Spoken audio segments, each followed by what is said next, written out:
Good morning student all of you. आज जो है बेटा मैं आपको क्या करवाऊंगी 9th क्लास में, सबसे पहले ये बताऊंगी। और इससे पहले की वीडियो में जो है मैंने आपको क्या करवाया था, क्योंकि आपकी क्षितिज बुक में है लेसन जो है 6 है वैसे, और इसमें लेसन 6 कौन सा है? प्रेमचंद के फटे जूते।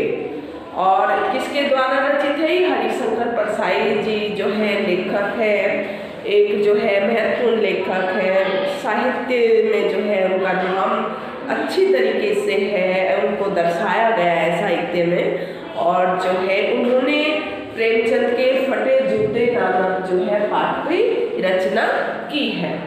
तो इसमें जो है बेटा सबसे पहले लेखक हरिशंकर परसाई जी ने प्रेमचंद के जो है पहनावे की ओर दर्शाया है कि प्रेमचंद जी और उनकी पत्नी जो है फोटो खिंचवाने के लिए जाते हैं, और फोटो खिंचवाने के लिए जो है उनकी पोशाक कैसी थी उसके बारे में दर्शाया है। यानी कि जो है प्रेमचंद के सर पर मोटी कपड़े की टोपी थी। किस कपड़े की? मोटे कपड़े की टोपी थी, और जो है कुर्ता और धोती, और पैरों में जो है उनके कैनवास के शूज थे यानी कि जूते थे, और जो है एक जूते का यानी कि अंगूठा बाहर निकला हुआ था जूते में से, यानी कि जूते का आगे का हिस्सा जो है अंगूठे की साइड का वो फटा हुआ था, और वो अंगूठा जो है बाहर निकला हुआ था।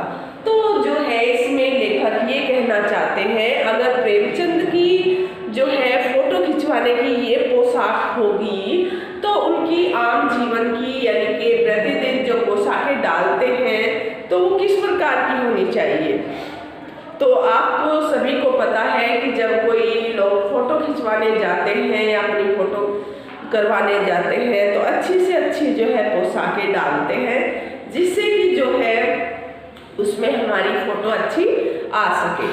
तो इसमें जो है हरिशंकर परसाई जी ने समाज पर पहना के जो समाज में दिखावा लोग, त्रस्त लोग जो हैं तो उनके ऊपर कटाक्ष किया है कि लोग जो है दिखावे को ज़्यादा पसंद करते हैं, जबकि उनकी वास्तविकता वो चीज़ नहीं होती है।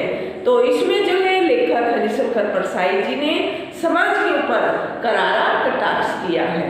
तो इसमें प्रेमचंद जी के जो है फोटो खिंचवाते समय वर्णन किया गया है कि जो है उनकी पोशाक कैसी थी। तो इसमें जो है आगे प्रेमचंद जी के बारे में बताया गया कि लेखक को जो है हैरानी होती है। क्या हैरानी होती है? कि प्रेमचंद की जो है फोटो खिंचवाते समय, प्रेमचंद फोटो खिंचवाते समय जो है समय पता नहीं था कि उन्हें इस प्रकार का उनका जूता फटा हुआ था।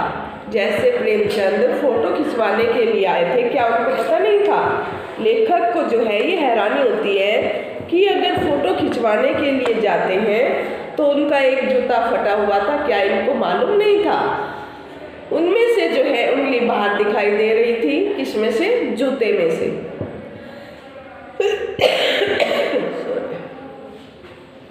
और उन्हें जो है इस पर न लज्जाई और न ही कोई संकोच था। किसको?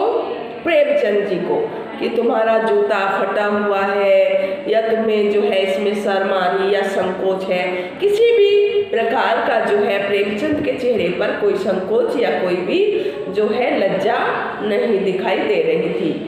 वे धोती की जो है धोती को जरा नीचे की ओर बांधते थे जिससे कि जूता ढक जाए उनका। इस तरीके से जो है प्रेमचंद जी धोती बांधते थे, यानी कि नीची धोती बांधते थे बेटा। इनके चेहरे पर एक अधूरी सी मुस्कान है। किनके चेहरे पर? प्रेमचंद जी के चेहरे पर जो है एक अधूरी सी मुस्कान है, जैसे ना चाहकर भी हंसना, एक तरीके से इस प्रकार की मुस्कान थी जो किसी का उपहास करती प्रतीत होती है, यानी कि किसी का जो है मजाक उड़ाते हुए, वो उपहास यानी कि मजाक करते हुए प्रतीत यानी कि दिखाई देती है। लेखक सोचता है कि यह कैसा आदमी है। लेखक कौन है इसमें? हरिशंकर परसाई जी हैं, और वे क्या सोचते हैं कि ये कैसा आदमी है जो फटे हुए जूते पहनकर फोटो खिंचवा रहा है। किसने सोचा था बेटा? ये लेखक ने सोचा था कि ये कैसा आदमी है जो फोटो खिंचवाते समय भी जो है फटे हुए जूते इन्होंने डाल रखे हैं। किसी पर हंसना भी जो है, अगर किसी पर हंस भी रहे हैं तो उसे ठीक जूते पहनकर फोटो खिंचवानी चाहिए थी। प्रेमचंद को कहते हैं कि अगर ये किसी पर हंसते हैं तो इनको जो है अच्छे से जूते पहनकर फोटो खिंचवानी चाहिए थी। लगता है कि पत्नी के आग्रह पर जैसा वह था वैसे ही जो है फोटो खिंचवाने चल पड़ा। मान लिया ऐसा लेखक को लगता है कि इनकी पत्नी ने आदेश दिया होगा पत्नी के कहने पर कि आप जैसे भी हो चलिए फोटो खिंचवाते हैं। यानी कि कहने का तात्पर्य उनके पत्नी के कहने पर जो है वे फोटो खिंचवाने के लिए चल पड़ते हैं। कौन? प्रेमचंद जी। तो उसे इस बात का दुख है कि इस आदमी के पास कैसे, यानी कि फोटो खिंचवाते समय लेखक को इस बात का जो है बार बार दुख होता है कि फोटो खिंचवाते समय खिंचवाने के लिए भी अच्छा सा, यानी कि लोग तो जो है एक दूसरे के कोट या कपड़े भी मांग लेते हैं। लेखक क्या सोचता है कि लोग जो है फोटो खिंचवाने के लिए एक दूसरे का जूता न मांगता तो फोटो खिंचवाने के लिए जो है एक दूसरे के कोट जो है कोट से भी, यानी कि कोट भी मांग लेते हैं। मांगे कि मोटर से बारात निकालते हैं। मान लिया अगर कोई अपनी बारात ले जाने के लिए किसी की गाड़ी या जो है मोटर भी मांग लेते हैं, लेकिन फोटो खिंचवाते समय लोग जो है मांगने वाले कोट के वर्ग दिखाई करते हैं। यानी कि जो दूल्हा होता है उसके लिए भी कई बार क्या है कोट मांग लेते हैं। कौन? लोग जो है जब हम दूल्हे को लेके जाते हैं बारात में, यानी कि उसके दिखावे के लिए भी कोट जो है मांग लेते हैं। और मांगे की मोटर भी बारात निकालते हैं, यानी कि मांगी हुई मोटर से ही बारात निकाल लेते हैं। प्रेमचंद के समय में जो है टोपी 8 आने और जो है जूते 5 रुपए के मिल जाते थे। जब लेखक का कहना यह है कि जब प्रेमचंद का जो है समय था तो उस समय जो है जूते कितने आने के आते थे? 8 आने के। और टोपी कितने की? 5 रुपए की जो है मिल जाती थी उस समय, सिर पर रखने वाली टोपी। यानी कि उस समय जो है मूल्य बहुत ही कम था। और कहने का तात्पर्य कि उस समय जो हमारी सैलरी थी वो भी बहुत ही कम थी। तो अब तो एक जूते की कीमत पे जो है 2500 टोपियाँ न्यौछावर हो सकती है। यानी कि आज जो जूता है बेटा इतना महंगा आता है, उस पर हम 2500 टोपियाँ जो है न्यौछावर कर सकते हैं। यानी कि इतना महंगा जूता है कि उस पर जो है 2500 टोपी हम बनाकर तैयार कर सकते हैं। कहने का तात्पर्य ये है। प्रेमचंद जैसे कथाकार, प्रेमचंद कौन थे?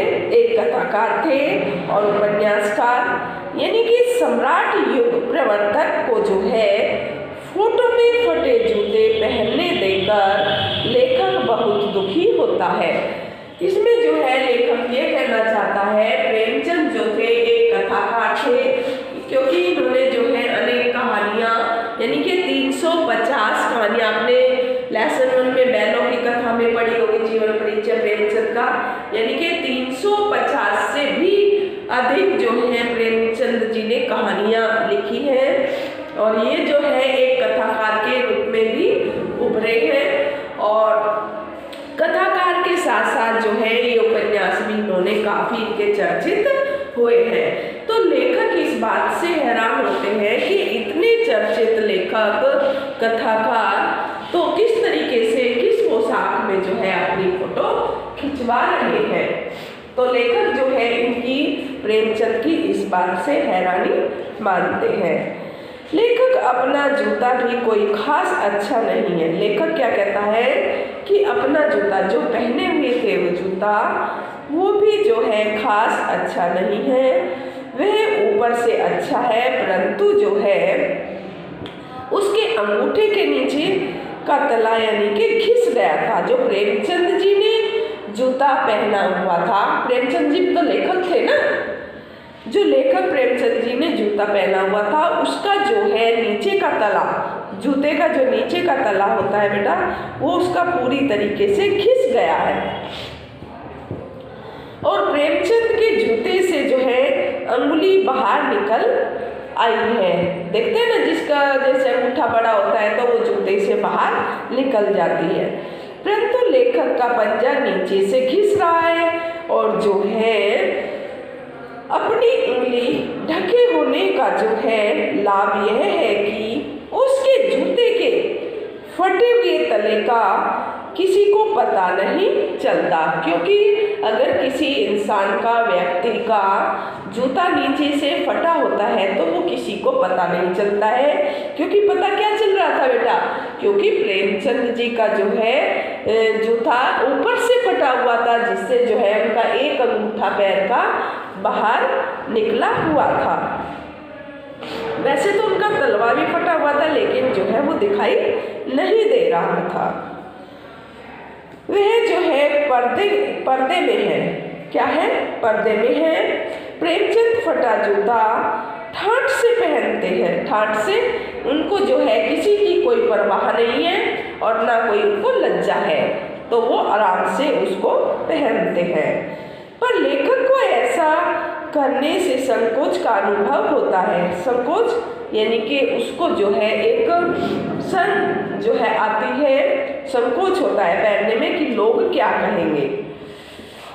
वह आजीवन ऐसा ही, आजीवन यानी कि जीवन भर, इसमें क्या कहा गया? वह आजीवन यानी कि जीवन भर ऐसी फोटो नहीं खिंचवाएगा। कौन? प्रेमचंद जी। प्रेमचंद जी की मुस्कान उसे जो है चुभती हुई लगती है। किसको? लेखक को। जो प्रेमचंद जी जो है, एक तो उनका पैर का जूता फटा हुआ है और नीचे से जो है उनके जूते की तलवा घिसा हुआ है, और ऊपर से जो है उनकी मुस्कुराहट देखकर प्रेमचंद जी की, तो ऐसा लगता है लेखक को कि ये बनावटी मुस्कुराहट है, ऊपर से ये दिखावा कर रहे हैं। लेकिन प्रेमचंद जी जो थे वो दिखावा प्रस्त लोग नहीं थे, वो दिखावा करना जानते ही नहीं थे। तो वह सोचता है कि इसकी मुस्कान का अर्थ यह तो नहीं है कि होरी का गोदान हो गया, होरी का गोदान हो गया, और अथवा यानी कि पूस की रात में सुअर हल्कू का खेत चल गया, यानी कि इसकी मुस्कुराहट ऐसी तो नहीं है। ये दो उदाहरण इसमें दिए गए हैं। या फिर डॉक्टर के नए आने से सुजान भगत का लंगड़ा मर गया, यानी कि सुजान जो भक्त था उसका लंगड़ा डॉक्टर किसी कारण से नहीं आया, उसके नए आने से वो मर गया। तो इसमें जो है ये उदाहरण देकर स्पष्ट किया है। उसे लगता है कि जब सीधी यानी कि जब माधो औरत के कफन के चंदे से जो है शराब पी गया था, तो यह उस समय की जो है मुस्कान है। ये जो है उदाहरण दिए हैं, भिन्न भिन्न प्रकार के उदाहरण देकर इसको संबोधित किया है कि इस तरीके से जो है प्रेमचंद जी अपने फटे हुए जूते को सभी के सामने दर्शा रहे हैं। लेखक फिर से प्रेमचंद के फटे जूते को देखकर सोचता है कि शायद, क्या सोचता है लेखक प्रेमचंद के फटे जूते को देखकर? कि शायद बनिए के जो है तगादे से जो है बचने के लिए मील 2 मील का चक्कर लगाकर घर लौटने के कारण उनके जूते फट गए थे। इसमें लेखक क्या सोचते हैं कि प्रेमचंद जी जो है अपने घर से मील तक का जाने के लिए, यानी कि रोज जो है कितना रास्ता तय करते हैं, मील 2 मील का रास्ता तय करते हैं, और उस रास्ते को तय करते हुए ये जूते घिस गए होंगे उसके, किसके? प्रेमचंद जी के। किसका मानना था ये लेखक का मानना था कि इतना चल के यानी कि तगादे यानी कि जल्दी में चलते हुए जो है इनके जूते चक्कर लगाते हुए लौटने के कारण यानी कि फट गए होंगे। कुंभन दास का जूता भी जो है फतेहपुर सीकरी जाने आने में घिस गया होगा, तो उसे जो है ये कहना पड़ा था। किसको? कुंभन दास को। उसका भी जो है जूता फट गया था, तो उसने एक बात कही थी, आवत जात पहनैया घिस गई निसर गयो हरिना। तो इसमें क्या कहा है कि जूता तो चलने से ही घिसता फटता नहीं, तो तुम्हारा जूता कैसे फटा? लेखक को लगता है कि प्रेमचंद किसी सख्त चीज को ठोकर मारते रहे होंगे जिससे उनका जूता फट गया होगा। लेखक क्या सोचता है कि प्रेमचंद जो है किसी चीज को ठोकर मारते रहे होंगे, यानी कि जो बुराई करते हैं, बुराइयों को आलोचना करने वालों को और जो व्याप्त समाज में बुराइयां हैं उनको प्रेमचंद जी ने ठोकर मारी होगी, तभी इनका जो है जूता फट गया होगा। ये किसका मानना है? लेखक का मानना है। वे उस समय जो है सख्त चीज को ठोकर मारे बिना भी नहीं निकल सकते थे। जैसे नदियाँ पहाड़ फोड़ने के स्थान पर रास्ता बदलकर घूमकर चले जाते हैं, यानी कि नदियाँ जो है लांघते हुए पहाड़ों पर चलते हुए अपना रास्ता जो नापते हैं, यानी कि इस तरीके से प्रेमचंद के जूते फट गए होंगे। प्रेमचंद समझौतावादी नहीं थे, वो किसी से समझौता नहीं करते थे, वो अपने आप से भी समझौता नहीं करते थे। इसलिए उनके पांव की उंगली उस ओर संकेत करती हुई लगती है कि वो प्रेमचंद जो है जो घृणित है, जो समाज में घृणा के लायक है, उसकी ओर जो है हाथ की नहीं पांव की उंगली से इशारा करते हैं। क्या था प्रेमचंद जी का मानना?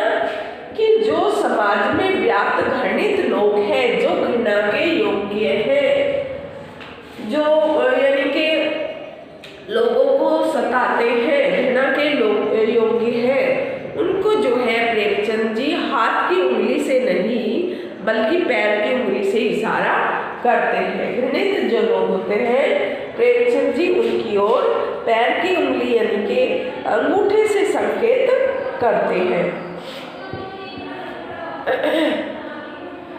तुम इशारा करते हो, वास्तव में तुम जो हो उस समय पर हंसते हो जो उंगली छिपाते हैं और तलवार घिसते हैं। जो समझौतावादी हैं, प्रेमचंद ने तो उंगली जूते को जो है फाड़कर बाहर निकाल ली, पर पांव तो बचा लिया है।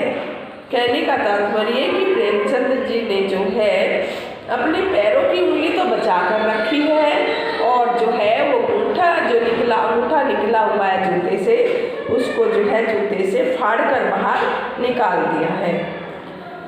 और जो है उनके तलवे घिस गए हैं। किसके? प्रेमचंद जी के तलवे जूते के घिस गए हैं और उनका तो जो है पाँव ही घिस जाएगा, यानी कि वो जो है प्रेमचंद जी लोगों पर कटाक्ष करते हैं, उनके दिखावा प्रश्न को जो है ठोकर मारते हैं और हाथ की नहीं जो पैर की उंगली से इशारा करते हैं।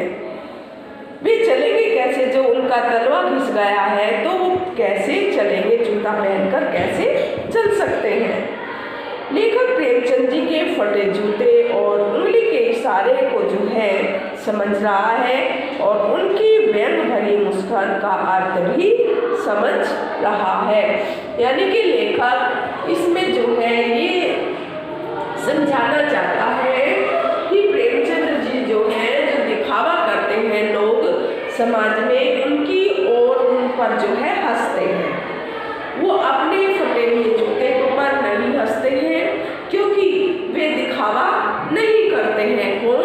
प्रेमचंद जी जो है दिखावा पसंद पसंद नहीं करते हैं, वो वास्तविकता जो है दर्शाते हैं। जो उनकी वास्तविकता है वही लोगों की ओर संकेत करती है, वही उनको दर्शाते हैं। यहाँ तक कि कई बार तो जो है फोटो खिंचवाते समय लोग परफ्यूम या बीबी भी मांग लेते हैं। फोटो खिंचवाते समय एक दूसरे की बीबी भी मांग लेते हैं और या फिर परफ्यूम भी एक दूसरे से मांग लेते हैं। जबकि प्रेमचंद जो थे वो ऐसे लोग नहीं थे, दिखावा प्रस्त लोग नहीं थे। तो उन्होंने जो है पैर की जो है उंगली किसकी ओर संकेत किया है? दिखावा लोग प्रस्त की, जो दिखावा करते हैं समाज में, ऐसे लोगों पर जो है प्रेमचंद जी ने कटाक्ष किया है। तो ये थे प्रेमचंद जी के फटे जूते का पाठ का सार। ठीक है, तो इसमें जो है आज की वीडियो ये इतनी ही। बाकी आप जो आपको समझ ना आया हो तो पूछ लीजिएगा, बाकी कल करेंगे इसके जो है व्याख्या। उसकी पहले की जो व्याख्या होती है गद्य खंड में, वो मैं आपको कराऊंगी कल की वीडियो। तो आज के लिए गणित क्लास में इतना ही है। Have a nice day.